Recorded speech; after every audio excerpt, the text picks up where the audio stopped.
안녕하세요. 오늘도 사연살롱을 찾아주셔서 감사합니다. 저는 이제 50대를 바라보고 있는 한 워킹맘이에요. 결혼하고 15년 동안 줄곧 저를 견제하며 자신의 우월감이 제게는 치욕스러움이 되길 바랬던 신우이의 시기와 질투가 어떤 결말을 맞이했는지 여러분과 나누고 싶어 사연을 씁니다. 저와 남편은 평범하게 2년 정도 연애를 하다가 결혼을 하게 되었고 애교쟁이 아들과 함께 행복하게 사는 평범한 여자였어요.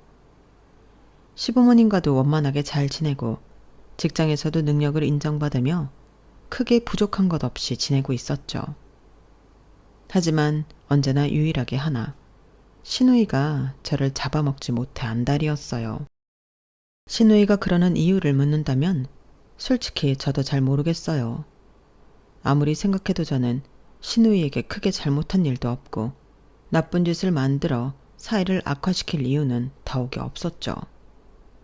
신우이가 크든 작든 제게 항상 예민한 촉을 세우고 있다는 느낌은 결혼 후 얼마 되지 않고부터였어요. 제 결혼식장에 단정한 옷과는 아주 거리가 멀어 보이는 브라탄 미니 원피스를 입고 올 때부터 이상하다는 것을 느꼈어요. 시부모님과 남편, 저희 부모님과 지인 하객들 모두 눈을 비비고 다시 신우이의 복장을 쳐다볼 정도였죠. 결국 시부모님에게 등짝을 맞는 결과를 맞이했지만 신우이는 눈도 깜짝하지 않았어요. 너 미쳤어? 엄마가 사다 준 그 연한 갈색 정장은 어디에 냅두고 오빠 결혼식에 이런 미친년 같은 복장을 하고 나타나? 아, 왜? 내 결혼식도 아닌데 내가 입고 싶은 것 좀 입으면 안 돼? 네 결혼식은 아니지만 네 오빠 결혼식이잖아. 아휴, 사돈댁이랑 하객들 앞에서 얼굴을 들 수가 없네. 얼른 가서 옷 갈아입고 와. 싫다니까. 나 오늘 이거 입으려고 한 달 동안 5kg나 뺐단 말이야. 엄마 딸이지만 나 너무 예쁘지 않아? 아휴, 아주 이런 날까지 우리 속을 뒤집어 놓지 아주. 맞아요. 신우이는 어릴 때부터 부모님 말을 듣지 않고 하고 싶은 대로 하고 살아온 자유분방한 여자였던 거죠. 저도 식장에서 신우이의 옷을 보고 식겁을 했지만 티를 낼 수는 없었어요. 어머, 아가씨 옷이 진짜 뭐랄까, 아가씨 몸매를 돋보이게 해주네요. 언니 드레스도 브라탑이네요. 내 옷이랑 비슷하지만 색이 다르니까 괜찮죠? 네, 뭐 다르네요. 할 말이 없어 얼버무리는 제 옆에서 남편과 시부모님은 면목 없는 사람이 되어버렸지만 저는 그 일을 금방 잊고 말았죠. 하지만 식을 마치고 완전 남편의 아내로 들어앉자 신우이는 시도 때도 없이 제게 잽을 날리며 들어오더군요. 언니, 결혼한 지 얼마나 됐다고 몸이 벌써 이렇게 퍼졌어요? 혹시 임신했어요? 네? 아니요, 몸무게는 안 늘었는데. 많이 살쪄 보여요? 네, 엄청요. 여자는 결혼해도 가꿔야 하는데 애도 낳기 전에 벌써 이러면 어떡해요? 보다 못한 남편이 옆에서 한 소리를 했어요. 우리 인숙이 결혼 전이나 지금이나 똑같은데 뭐가 살쪘다가 난리야. 예쁘기만 하구만. 정아, 너나 신경 써. 너 이번에도 회사 그만뒀다며. 도대체 이게 몇 번째냐? 나한테 안 맞는 일을 뭐하러 억지로 참아가면서 하고 앉아있어. 싫으면 빨리빨리 다른 것도 알아보고 해야 시간 낭비도 안 하지. 세상 사람들 전부 자기가 싫어도 꾹 참고 하는 거야. 너처럼 뭐 안 맞는다, 어떤 사람이 싫다, 일이 너무 어렵다 이러면서 못하겠다고 다들 금방 그만두면 세상이 어떻게 돌아가겠니? 아씨, 또 샌님 같은 소리 하고 있네. 내 인생은 내가 알아서 할 테니까 오빠는 오빠 가정에나 신경 써. 입을 삐쭉 내밀며 남편과 신우이는 싫은 소리를 주고받았고 저는 그 자리가 너무 불편했어요. 이런 일들은 수도 없이 많았어요. 언니, 이게 뭐예요? 굿자? 이렇게 짝퉁티가 덕지덕지 나는 싸구려 가방은 왜 들고 다녀요? 안 쪽팔려요? 그래요. 저는 그냥 제 동생이 준 거 사이즈도 괜찮고 가벼워서 막 들고 다닌 건데 저는 그런 브랜드 신경 안 써요. 아무리 신경 안 써도 그렇지. 이건 좀 심하잖아요. 굿자가 뭐예요, 굿자가? 이거 진짜 괜찮아요. 엄청 많이 들어가는데 하나도 안 무거워요. 언니나 많이 들고 다녀요. 난 엄청 많이 안 들어가고 무거워도 진짜 구찌 것만 들고 다닐 테니까. 신우이가 주는 면박에 무안해진 저는 고개를 돌렸어요. 하지만 신우이는 그게 기회다 싶었는지 이것저것 꼬투리를 잡아 제 앞에서 제 앞담화를 대놓고 하기 시작하더군요. 언니, 뭐 이런 브랜드다 명품이다 관심 없다고 자꾸 그러는데 관심 가져야 돼요. 구찌를 드는 거랑 굿자를 드는 거랑 사람의 격이 달라 보이잖아요. 그 차이를 왜 몰라요? 딱 보면 보이지 않나? 그런 걸로 저는 사람을 잘 판단하지 않아서 신경을 안 쓰고 살았네요. 아니 언니, 무슨 말을 그렇게 해요? 그럼 나는 그런 걸로 사람 판단하는 것 같이 말을 하네요? 아니에요. 그리고 사람마다 다를 수도 있죠. 제가 워낙 치장에 신경을 안 쓰다 보니까 기분 풀어요. 고기도 먹어본 사람이 먹는다고. 나는 언니가 좀 이촌티를 벗어났으면 좋겠어요. 어색하게 웃기만 하는 저를 보며 더 배알이 꼬였는지 그 뒤로도 신우이는 저만 보면 옷이고 가방이고 치장하는 것들로 꽃두리를 번번이 잡곤 했죠. 어머, 언니 피부 왜 그래요? 아, 그러게요. 요 며칠 뾰루지 같은 게 막 올라오네요. 옮는 건 아니죠? 네? 언니도 알잖아요. 나 엄청 관리하는 거. 옮기라도 하면 어떡해요? 그리고 언니도 평소에 피부과 좀 다녀요. 얼굴이 이렇게 푸석푸석해서 어떡해요? 벌써 애가 셋이라 그래도 믿겠어요. 겨울이다 보니 건조해서 뭘 발라도 이 모양이네요. 여자가 이러고 있으면 오빠가 나중에 밖에 나가서 바람펴도 할 말 없어요. 그러니까 진작에 관리를 해야죠. 남편의 바람 얘기에 저는 살짝 발끈했으나 금방 안정을 되찾고 말했어요. 오빠가 뭐 그런다고 바람피고 그럴 사람인가요? 아가씨, 오빠를 왜 그렇게 몰라요? 아무렇지 않게 받아치는 저를 보며 분에 씩씩거리는 신우이는 눈을 한번 흘기고는 돌아서더군요. 모든 일이 이런 식이었어요. 본인 오빠랑 결혼한 사이인데도 자기 식구들까지 욕보이며 저를 건들더군요. 그래도 그 전까지는 애교로 봐줄 수 있었어요. 본게임은 신우이 역시 결혼을 하게 되면서부터 시작이었죠. 정아, 결혼할 남자 데려왔다네? 그래? 아가씨도 결혼하는 거야? 아휴, 걱정이야. 진짜 그렇게 철 안 든 애를 누가 데려가서 고생할지. 아가씨 콧대 아무나 안 구했을 것 같은데? 제 예상이 딱 맞았어요. 연애 때부터 남성 편력이 심했던 신우는 고르고 골라 자기가 여왕처럼 살 수 있을 것 같은 남자와 결혼을 하더군요. 얼굴과 몸매의 치장에 최선을 다했던 신우는 어떻게든 돈이 많은 사람과 엮이려 애썼고 그 가상한 노력이 빛을 발하여 어디서 한번 들어봤을 법한 중소기업의 사장 아들을 꼬셨더군요. 신우이답게 결혼 전부터 할 수 있는 난리는 다 피우고 주변 사람들을 참 번거롭게도 하고 다녔어요. 제가 묻지도 않은 말을 하고 싶어 못 참는 얼굴을 하곤 했어요. 언니는 웨딩드레스 어디서 했죠? 드레스요? 기억도 안 나요. 그냥 저렴하면서 깔끔하고 무난했던 것 같은데. 아, 그래서 기억이 안 나는구나? 난 우리나라에 딱 3벌밖에 안 들어온 거 골랐는데. 그런 것도 있어요? 네, 구하기 엄청 어려운 드레스예요. 제 친구들도 그거 어떻게 구했냐고 계속 물어보고 난리예요. 아, 그래요? 좋겠네요. 오빠가 피부랑 마사지 이런 거 관리받으라고 카드도 준 거 있죠? 결혼이 6개월이나 남았는데 벌써요? 언니는 몰라도 한참 몰라. 6개월이든 1년이든 언제나 관리해야죠. 내가 전부터 언니한테 뭐라 그랬어요. 무조건 여자는 첫째도 관리, 둘째도 관리, 셋째도 관리라고 했잖아요. 언니는 진짜 이러고 다니는데 오빠가 가만히 있어요? 오빠는 저한테 뭐 관리해라, 살찌지 마라 이런 얘기 하나도 안 해요. 그냥 제 자체가 좋대요. 우리 오빠도 나 자체를 좋아해요. 그냥 내가 더 돋보일 수 있도록 해주겠다고. 네, 너무 좋은 분 만나셔서 아가씨가 행복하시겠어요. 관리 잘 받고 오세요. 뒤돌아서 보진 못했지만 아마 약올라 죽겠는 신우의 표정은 불보듯 뻔했죠. 그렇게 신우는 그 누구보다 소란스러운 결혼을 했고 본인도 본인 가정이 생겼으니 더 이상 절 괴롭히진 않겠지 하고 내심 생각하고 있었어요. 하지만 정말 큰 복병이 숨겨져 있었죠. 저와 남편은 딱 2년 동안 신혼을 즐기고 아이를 갖자고 계획하고 있었고 운 좋게 그렇게 일이 진행되었어요. 시부모님은 저희 임신 소식에 뛸 듯이 기뻐하셨죠. 어머, 우리 집 첫 손주가 드디어 생기는구나. 인숙이 힘든 일 없게 경준이 네가 잘하고 많이 챙겨줘. 그렇잖아도 경준 씨가 잘해줘요. 아, 기특해라. 얼마나 예쁜 애기가 나올까나?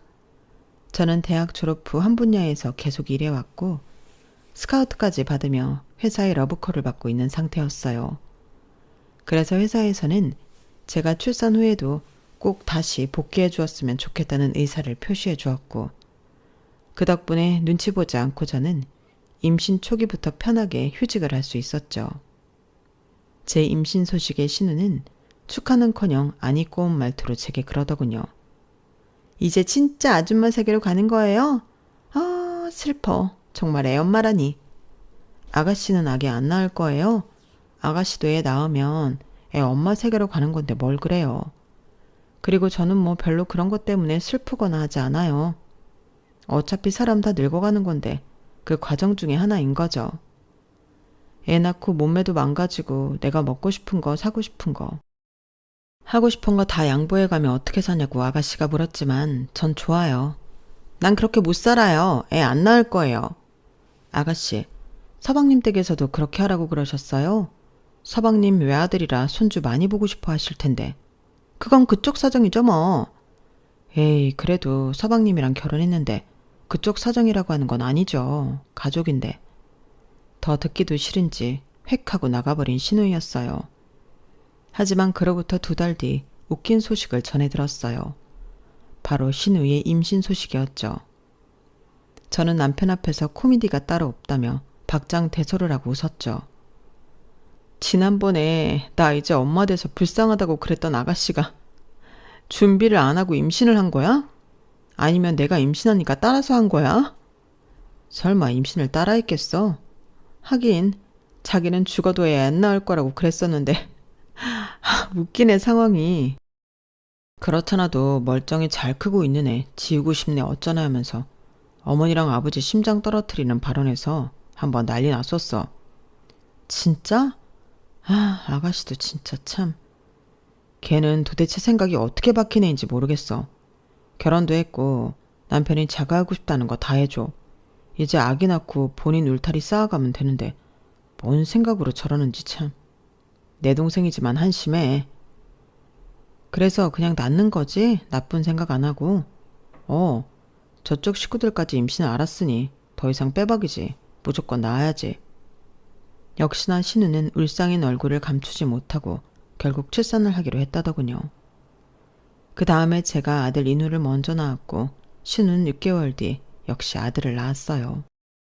한 집에 갑자기 갓난아이가 둘이나 생기니 시부모님들은 기뻐서 주체하시지를 못하시더군요. 올해 복덩이가 둘이나 굴러 들어왔네. 필요한 것 있으면 뭐든 말만 해. 아니에요 어머님. 인우는 그래도 조금씩 통잠 젖어서 좀 편해졌어요. 지금 아가씨가 제일 힘들 거예요. 한참 갓난쟁이라. 걔는 인생에 힘들어 본 적이 없어서 이번에 뭐가 진짜 힘든 건지 한번 겪어봐야 돼. 하지만 신우는 역시 우리의 예상을 한참 뛰어넘는 비상한 사람이었어요. 출산을 하고 빨리 살을 빼겠다며 모유 수유도 전혀 하지 않고 몸 추스리는 대로 필라테스부터 시작했다고 하더군요. 게다가 돈 있는 것은 과시를 해야겠어서 그 갓난쟁이 용품을 전부 백화점에서만 샀다고 하더군요. 에? 아기는 금방금방 크는데 그거 다 아깝겠시리. 우리 인우 쓰던 거 물려받아도 되는데. 정화개가 퍽도 물려받겠다. 아주 질색팔색을 할걸. 엄마랑 아빠도 완전 포기했어. 유모차도 디럭스니 휴대용이니 하며 집에 5개씩 디자인별로 사놓고 이서방한테 큰 차로 바꿔달라. 그래서 차도 하나 더 뽑았대. 애 옷이며 기저귀 가방이며 젖병이나 뭐 하나 저렴한 게 없다네. 이서방도 참. 정화가 다 해달라고 그걸 다 해주니 제가 저렇게 버릇이 없지. 뭐라더라? 심지어 아기 기저귀까지 무슨 외국에서 유기농으로 제작해서 귀한 거 구해서 어렵게 쓴대. 유난이야 아주. 아가씨도 자기가 막상 애 낳아 보니까 좋은 것만 해주고 싶어서 그러지 뭐. 그리고 서방님네가 또 능력이 되니까 뭐 해달라는 거 다 해주시는 거고. 그렇게 말하니까 내가 괜히 미안하네. 당신은 맨날 인터넷에서 최저가 비교해가며 사고 그러는데 아우 난 비싼 거 찾아다니는 시간이 더 아까워. 그리고 인우도 눈 깜짝할 사이에 클 텐데 뭐. 미안해. 내가 더 잘할게. 자기 지금 충분히 잘해주고 있어. 아들을 낳고 저희는 뭔가 더 끈끈하게 연결된 진짜 가족이 된 것 같았죠. 물론 아기가 언제나 예쁘고 좋았던 것만은 아니었지만 대부분의 육아를 남편이 함께 해줘서 그나마 덜 힘들 수 있었어요. 시간이 조금 지나니 아니나 다를까 신우에게 연락이 슬슬 오기 시작하더군요. 언니, A브랜드 들어봤죠? 네? 그게 뭔데요? 그걸 왜 몰라요? 아기용품 파는데. 아, 글쎄요. 전 처음 들어보는데. 거기서 이번에 아기 침대 완전 잘 빠진 거 들어왔다는데? 그래요? 그런데 지금 저희 세 식구 어차피 다 바닥에서 같이 자서 아기 침대는 굳이 필요 없을 것 같아요. 뭐라고요? 셋이 같이 바닥에서 잔다고요? 애를 왜 바닥에서 재워요? 침대에서 재울 수는 없으니까 다 같이 바닥에 내려와서 자고 있죠. 아기 쪽은 가도 따로 해놓고. 아, 언니 진짜 답답하네요. 애들은 몸이 아직 말랑해서 바닥에서 함부로 재우면 안 돼요. 지금부터 좋은 침대에서 올바르게 재워야 척추도 발라지고 그래야 키도 잘 크죠. 신우가 너무 타박을 해대서 갑자기 제가 육아도 잘 못하는 못난 엄마가 된 기분이더군요. 그런가요? 거기까지는 생각 못 해봤네요. 그 아기 침대 1,500만 원 정도 하니까 오빠랑 잘 상의해서 하나 마련해요. 네? 아기 침대가 1,500이요? 1억 5천이어도 사줘야죠. 아기가 쓰는 건데. 우리는 방에 하나, 아기 방에 하나, 2개 사기로 했어요. 결국은 우리에게 사줄 것도 아니면서 본인 집에 비싼 아기 침대가 있다는 것만 홀랑 자랑하고 전화를 끊더군요. 신우이가 저를 견제하고 하대하는 방식이 아이들이 태어난 후 바뀌었다는 것을 느낄 수 있었어요.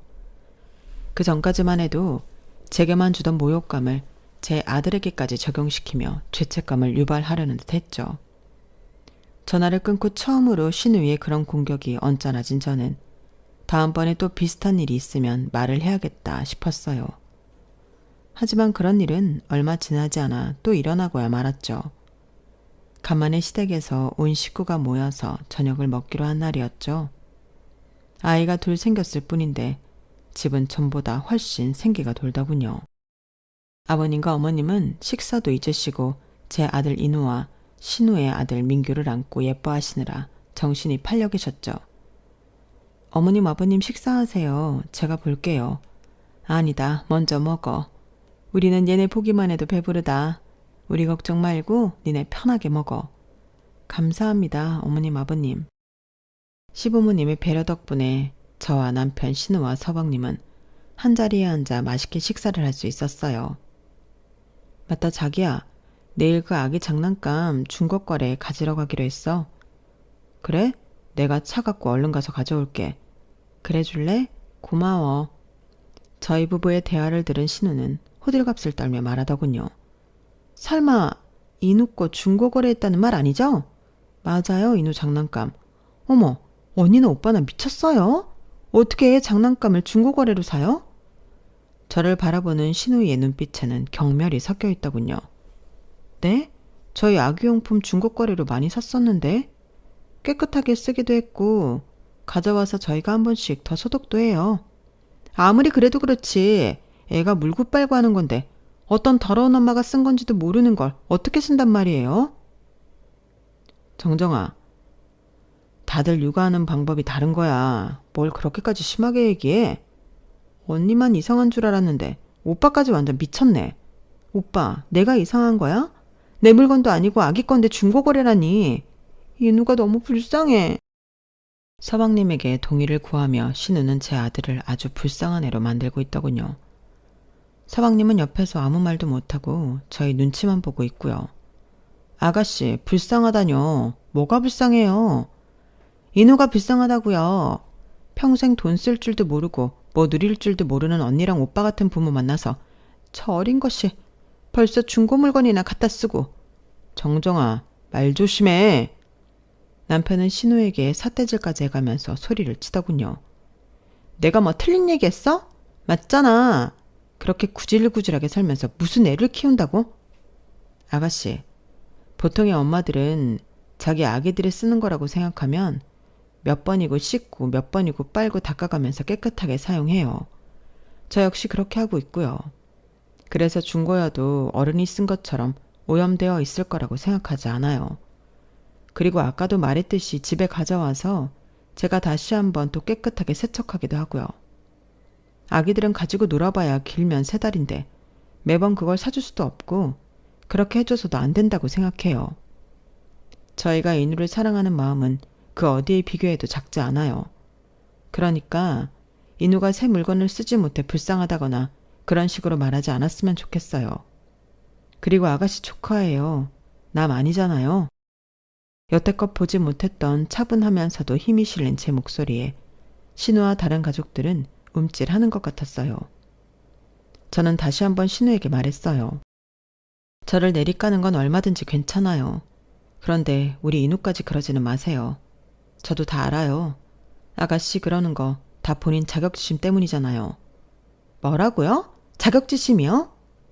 이번에는 신우가 발끈하고 일어서더군요. 이 집에 들어오고서부터 얼굴, 몸 관리 좀 해라. 오빠 바람 피면 다 내 탓이다. 하나부터 10까지 제 지적질하고. 이제는 애 태어나니까 뭐라고요? 1,500짜리 아기 침대를 2대나 들였다고요? 물렁한 아기 척추가 어쩌고저쩌고 하면서. 그렇게 백화점에서 민규과 사다 나르면 아가씨 자격지심이 좀 사라지냐고요. 신우는 너무 열이 받아 눈까지 벌게져 저를 쏘아보고 있더군요. 제가 아가씨한테 뭘 그렇게 잘못했어요? 왜 그렇게 절 못 잡아먹어서 안달이었어요? 전 아가씨한테 나쁜 감정 하나도 없었어요. 아가씨만 생각하면 정이 뚝뚝 떨어졌지만 그래도 잘 챙겨주시는 시부모님과 자상한 남편 때문에 여기까지 참고 온 거예요. 이제는 아가씨 정말 신물나네요. 그렇게 저한테 모욕 주고 해서 얻고 싶은 게 뭐였어요? 이 언니가 도대체 뭐라는 거야? 언니한테 자격지심 같은 거 느낀 적 단 한 번도 없거든요. 언니가 나랑 비교나 될 수 있는 급이라고 생각해요? 주제가 많이 높네요. 그때였어요. 남편의 큰 손이 신우의 뺨을 세게 스치고 지나갔죠. 모두 놀라 어안이 벙벙했고 큰 소리에 인우와 민규는 울음을 터뜨렸죠. 뭐? 정정아, 너 말 조심하랬지? 왜 때려? 오빠가 뭔데 날 때려? 오빠가 무슨 자격으로 날 때리냐고. 울며불며 달려드는 신우를 서방님이 뜯어 말리고 시부모님들은 아기를 안고 얼른 방으로 들어가 버리셨죠. 적당히 해야 말이지. 뱉는다고 다 말이 아니야. 어릴 때부터 오냐오냐고 예뻐해주니까 세상에서 지가 제일 잘난 줄 알고. 그런 나쁜 버릇은 도대체 어디서 배운 거냐? 조용히 해. 나한테 이래라 저래라 하지 마. 정정아, 넌 아직도 네가 잘못했다고 생각 안 하는 거지? 빨리 언니한테 사과해. 빨리. 내가 뭘? 난 잘못한 거 하나도 없어. 오빠랑 언니나 나한테 사과해. 이게 아주 끝까지. 또 손이 올라가려는 남편을 말리느라 저는 숨까지 차더군요. 결국 그날 시댁에서의 식사는 모두 엉망이 되고 말았죠. 시부모님도 어쩔 줄 몰라 쩔쩔매고 있고 화난 남편은 씩씩거리며 가쁜 숨을 몰아쉬고 있었죠. 아가씨는 다시 볼 일 없을 거라고 엄포를 놓고는 민규를 안고 서방님과 쌩하니 나가버렸고요. 아버지 어머니 죄송해요. 제가 그랬으면 안 됐는데 저도 모르게. 에휴, 세상에 둘밖에 없는 남매인데 그렇게 싸우면 어쩌자는 거냐. 그래도 동생인데 오빠인 네가 잘 달랬어야지. 죄송합니다. 누가 봐도 신우의 잘못인데 남편이 죄인처럼 시부모님 앞에서 고개를 숙이고 있더군요. 그 이후로 우리는 더 이상 신우 쪽과 연락을 하지 않았어요. 먼저 연락도 오지 않았거니와 우리가 먼저 하지도 않았죠. 저는 괜히 저 때문에 남매 사이가 나빠진 것 같아 죄책감이 밀려왔죠. 미안해 여보. 괜히 나 때문에. 아니야. 옛날부터 정아가 당신한테 함부로 굴고는 했잖아. 몇 번이나 주의를 주고 야단도 쳤는데 결국에는 이 사달이 났어. 당신 탓이 아니야. 한 번은 이렇게 될 줄 알았어. 그 후로 3년이라는 긴 시간 동안 저희 부부와 신우부부와는 왕래 없이 지냈고 그 어느 때보다 조용한 명절들을 보냈어요. 그러다 어느 날 시아버지가 쓰러졌다는 소식을 듣게 되었죠. 너무 놀라 남편과 병원에 달려가서 의사 말을 듣고 있는데 눈물이 가득 고인 채로 신우가 달려오더군요. 아빠 어딨어요? 아가씨, 다행히 지금은 좀 안정을 취하셨대요. 우리는 지난 몇 년 동안 연락 없이 지냈던 것에 대해 따로 풀 필요도 없이 그렇게 시아버지의 병원 상황으로 다시 자연스럽게 이어지게 되었어요. 남편과 신우는 술까지 한잔 해가며 오래 이야기를 하더군요. 신우는 오히려 이제는 저를 좀 피하는 눈치였어요. 저는 그럴수록 더 신우에게 말을 걸고는 했죠. 민규 많이 컸죠? 말도 잘하겠다. 그쵸? 네, 인우도 많이 컸겠어요. 힘이 저보다 세요. 벌써부터 제가 못 이기겠어요. 저희 시답잖은 농담에도 신우는 굳은 얼굴로 대화의 자리를 빠져나가고는 했어요. 아무래도 저희 모두 아주 예전처럼 돌아가기는 힘든 듯 했어요. 남편과 신우 역시 기본적인 도리만 서로 하며 살았고 저와는 더욱이 왕래를 하지 않았어요. 아버님은 그 후 잘 회복되어 퇴원도 하시고 집에서 편하게 보내게 되셨지만 남편과 신우 남매의 소원해진 듯한 사이에 나름 고민이 깊으셨죠. 그렇게 또 시간이 흘렀고 어린 아기였던 인우와 신우의 아들인 민규가 변성기인 사춘기 학생이 되었어요. 시간이 참 빨리 흘러가더군요. 남편은 남편대로 저는 저대로 회사 일도 잘 되어가고 있었어요. 저는 한 팀의 팀장직까지 맡으며 다른 때보다 더 바쁜 나날들을 보냈고 남편 역시 승진을 해 안정적인 직장 생활을 하고 있었죠. 가끔씩 시댁에서 마주치거나 시어머니를 통해 듣는 이야기를 들어보면 신우는 크게 달라진 것이 없는 것 같았어요. 아직까지는 건재한 서방님의 사업 덕분에 골프도 치고 아파트도 더 넓혀 사는 등 여유롭게 지내더군요. 다만 민규가 공부에 딱히 흥미가 없는데도 미국 유학을 보내겠다는 둥, 영국으로 보내겠다는 둥의 억지 교육으로 갈등이 좀 있는 것 같더군요. 전처럼 활발하게 교류를 하고 있진 않았지만 신우는 아직 좋은 브랜드에 대해서 제게 말해줄 때가 제가 알아듣지 못하면 기분이 좋아 보이기는 하더군요. 어느 날 속초로 회사 세미나를 가게 되었어요. 3박 4일 일정이었고 준비할 것이 많아 그 전부터 바쁘게 보내왔어요. 저와 남편은 각자 차가 있어 저는 제 차를 몰고 속초에 가게 되었죠. 앞에 이틀이 어떻게 지나갔는지도 모르게 유독 바빴던 세미나였어요. 마지막 날 밤 겨우 팀원들과 술을 한잔할 짬이 나게 되었죠. 서로 잘했다며 격려를 한참 하고 있던 그때 저와 오래 함께 일한 한 직원이 곤란한 얼굴로 제 귓속말을 하더군요. 팀장님, 지금 리조트 주차장에서 차콜색 X차를 봤는데 번호판 뒷자리가 4989더라고요. 그거 팀장님 남편분 차 아닌가요? 맞아. 그 이 차가 여기 리조트에 있다고? 네. 팀장님이 직접 가서 한번 확인해 보셔야 하지 않을까요? 저는 의아해하며 직원과 주차장에 내려가게 되었어요. 정말 남편의 차가 떡하니 주차되어 있더군요. 유리창으로 차 안쪽을 살펴보다 저는 깜짝 놀랐어요. 운전석과 조수석 사이의 컵홀더에는 평소에 들고 다니지도 않던 예쁜 텀블러와 꽃무늬 손수건까지 있더군요. 저는 동공이 흔들리기 시작했어요. 이거 인우 아빠 차가 확실한데? 왜 여기 있는 거지? 차 안에 내가 못 보던 물건은 또 뭐고? 인우 아빠가 혹시 다른 여자를 만난 건가? 아니야. 분명히 내가 여기 세미나 오는 걸 알고 있는데 다른 여자랑 이 리조트에 왔을 리가 없잖아. 저는 남편에게 수차례 전화를 걸었지만 받지 않더군요. 전화 연결이 되지 않자 제 머릿속은 더 복잡해졌어요. 술맛도 떨어지고 밖에 혼자 나와 바람을 쐬며 미친 듯이 생각 퍼즐을 맞추고 있을 때였죠. 저쪽 바닷가에서 익숙한 목소리가 들려왔어요. 나도 몰라. 여기 바다 진짜 좋다, 그치? 역시 바다 하면 속초지.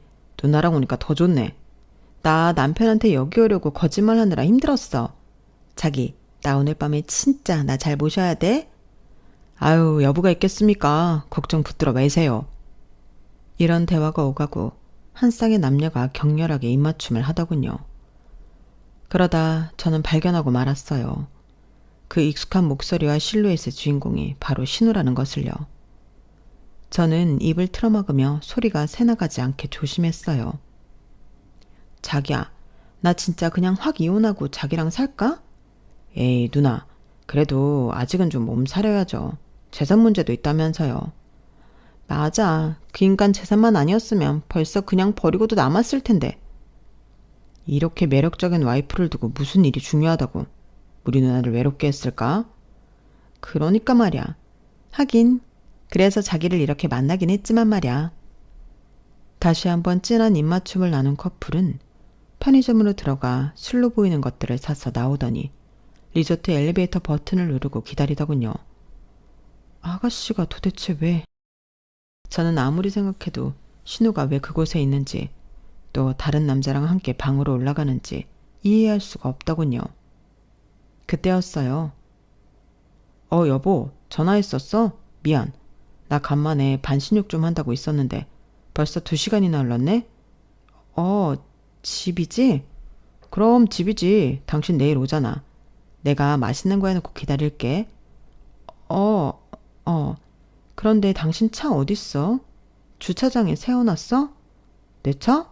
아니, 어제 급하다면서 정아가 빌려달라 그래서 빌려줬어. 아가씨가? 자기 차가 갑자기 고장나서 센터에 들어갔는데 중요한 약속이 있대. 그런데 정아 차가 나랑 똑같잖아. 다른 차보다 운전하기 편하다고 내 거 빌려갔어. 내일 쓰고 갖다 준다던데? 마침 나도 내일 출근 안 하니까. 그런데 차는 왜?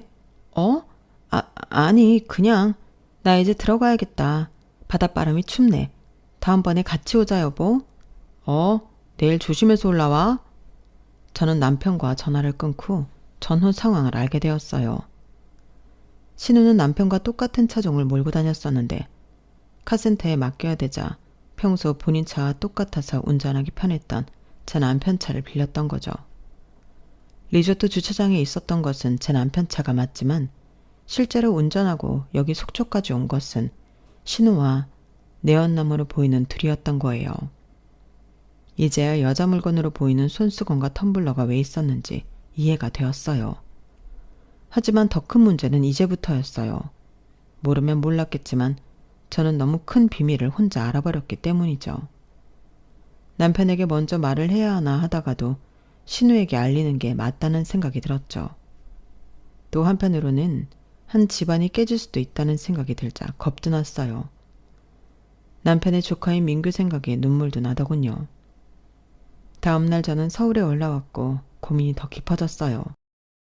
당신 무슨 일 있어? 세미나 다녀와서 많이 힘들어하네. 3박 4일 동안 좀 무리했더니 많이 피곤하네. 나 좀 쉴게. 알았어. 남편에게 말도 못하고 혼자 끙끙 앓고만 있었죠. 저는 아무래도 신우에게 제가 알고 있다는 사실을 밝혀야겠다는 결심이 섰어요. 카페에서 만난 신우는 여느 때처럼 명품으로 온몸을 휘감고 나타났더군요. 언니가 웬일이에요? 이렇게 밖에서 다 보자 그러고 해가 서쪽에서 뜨겠네요. 아가씨, 뭐 할 말 없어요? 대고 언니한테 무슨 할 말이 있겠어요? 오빠 차는 왜 빌려갔어요? 내 차 퍼져서 하루 좀 빌렸어요. 지금 오빠 차 한 번 빌렸다고 지금 나한테 이러는 거예요? 참, 난 또 뭐라고? 아니요, 그것 때문에 그러는 거 아니에요.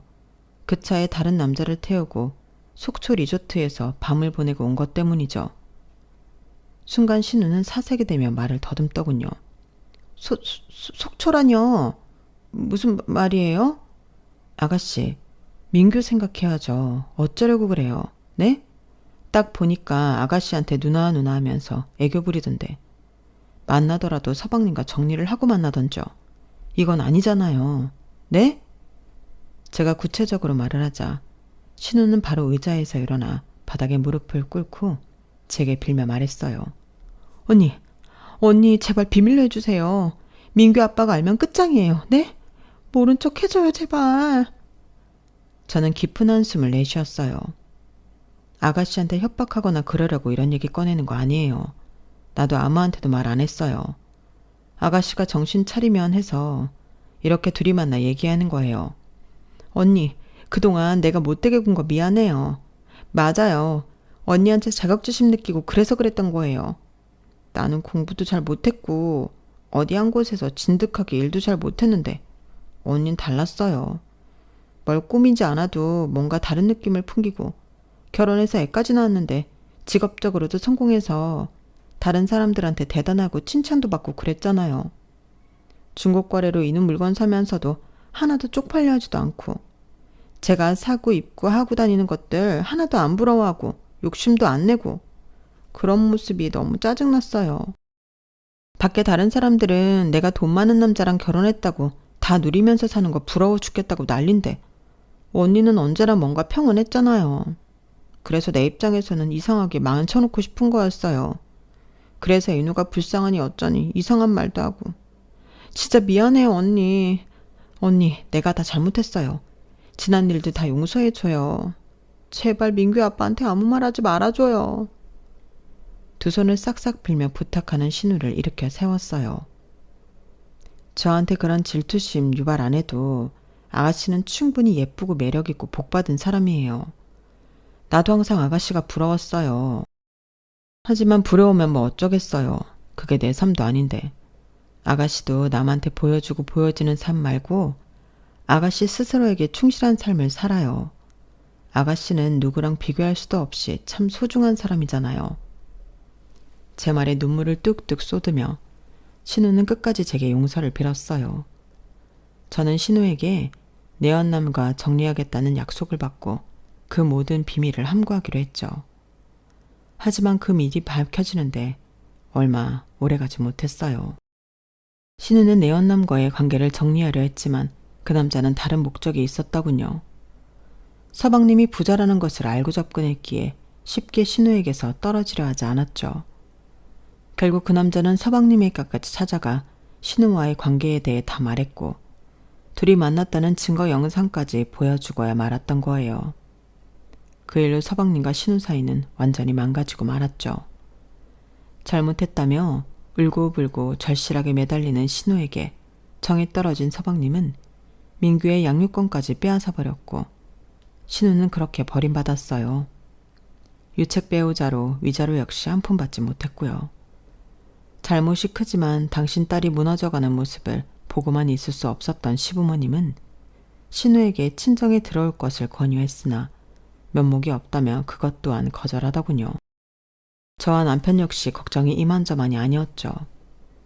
그렇게 이혼 절차가 끝나고 한동안 틀어박혀 지내기만 하던 신우는 어느 날 제게 메시지를 하나 보내고 호련히 떠났어요. 언니, 이제 와서 모든 것에 대해 후회한다 한들 무슨 소용이겠어요. 다 제 잘못인걸요. 언니, 고마워요. 제 상황은 이렇게 다 망가져버렸지만 언니가 제게 해줬던 말 잊지 못할 거예요. 저도 어딘가에서 제 진정한 삶을 찾아서 돌아올게요. 그게 시간이 얼마나 걸릴지 모르겠지만 남들에게 보여주기 위한 것이 아닌 정정화의 진짜 삶을 꼭 찾아올게요. 그동안 참 미안하고 고마웠어요, 언니. 염치 없지만 엄마 아빠도 잘 부탁해요. 오빠랑 인우도 잘 지내길 바랄게요. 제 걱정은 하지 마세요. 지금 신우가 떠난 지 1년이 흘렀지만 아직 아무 소식도 없어요. 하지만 간간히 멋진 노을 풍경이나 울창한 풀숲 사진을 보내며 자신이 잘 지내고 있다는 것을 알려오고 있답니다. 어디서든 신우가 꼭 자신만의 삶을 찾길 바라며 사연을 마무리할게요. 여러분도 모두 행복하시고 건강하세요. 여러분, 사연 댓글에 응원과 현명한 조언 부탁드려요. 좋아요와 구독은 저에게 큰 힘이 됩니다. 오늘도 좋은 일 가득하세요.